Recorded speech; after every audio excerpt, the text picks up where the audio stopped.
Hi, I'm Izzy. I want to talk to you about two words that seem to be making some people uncomfortable these days. Calorie deficit. Somehow we've gotten to the point where talking about eating fewer calories can sound negative, as if a calorie deficit automatically means you should be starving yourself. It doesn't. And if you're over 60 and you're carrying excess body fat and you want to lose weight and you want to feel better, I think we need to be able to have an honest conversation about calories or energy expenditure. Let's say, for example, you used one common analysis tool and you discovered that your BMI number is approaching 30. Oh, what's BMI, you ask? BMI, or body mass index, is a number calculated from a person's weight and height. These days, it also incorporates gender and age. It's a pretty reliable indicator of body fatness for most people. Now, BMI isn't perfect. It doesn't distinguish between fat and muscle, and there are exceptions, especially if you're a super heavy, muscular guy. But for the average person carrying excess body fat, it can be a very useful screening tool. And here's the part I want you to understand. If your weight's been relatively stable, the amount you're currently eating is probably pretty close to the amount of energy required to maintain your current body. Yes, your current body. Think about that. You're not necessarily gaining weight, you're maintaining it, but you're maintaining a body that's at 190 pounds. And if you're the type of person whose body would be much healthier carrying around less excess body fat, let's say at 160 pounds, something in that equation needs to change. Your body isn't going to magically wake up one morning and say, you know what? I don't need those extra 30 pounds anymore. Let's get rid of them. You have to give it a reason to use some of that stored energy. And that's what a calorie deficit does. It simply means that over time, you're consuming less energy than your body's using. Your body then has to make up that difference from stored energy. That's not punishment. That's physiology. And it doesn't matter whether your preferred approach is to eat Mediterranean, low carb, lower fat, intermittent fasting, minimally processed foods, keto, or anything else.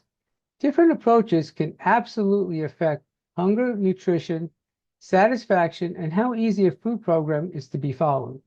But when those approaches produce weight loss, an energy deficit is always involved.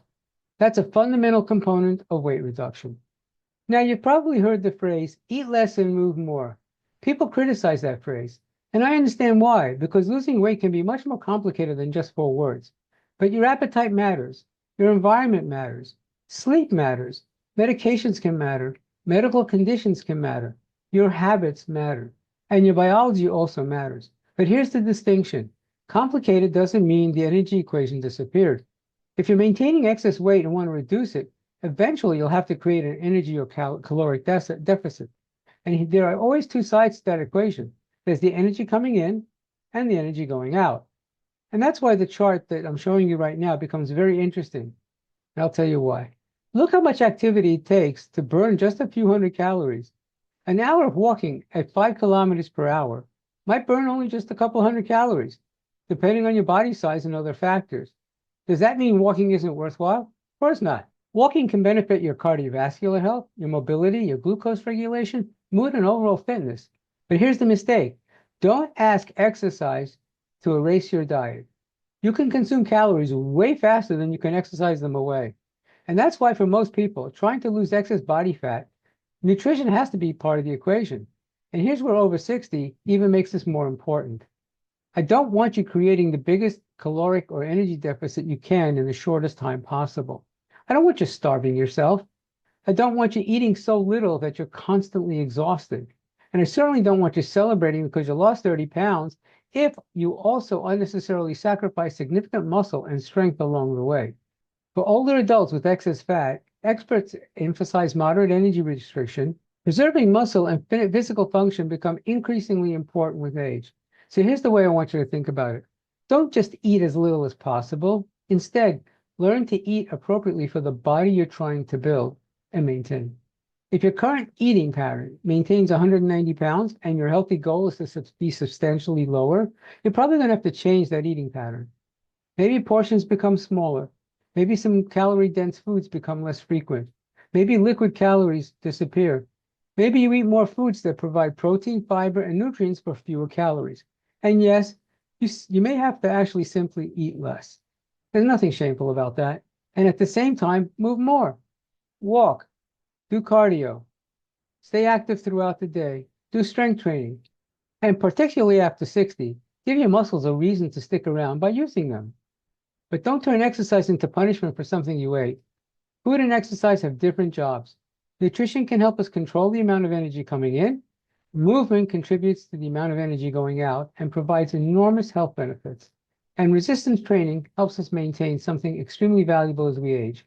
It maintains our strength and our physical capability. So if someone tells you that talking about a calorie deficit is outdated or somehow negative, remember this: a calorie deficit isn't a diet. It's a condition required for sustained weight loss. How you create it is where the conversation becomes very personal. And after 60, I don't want the goal to be, how little can I eat?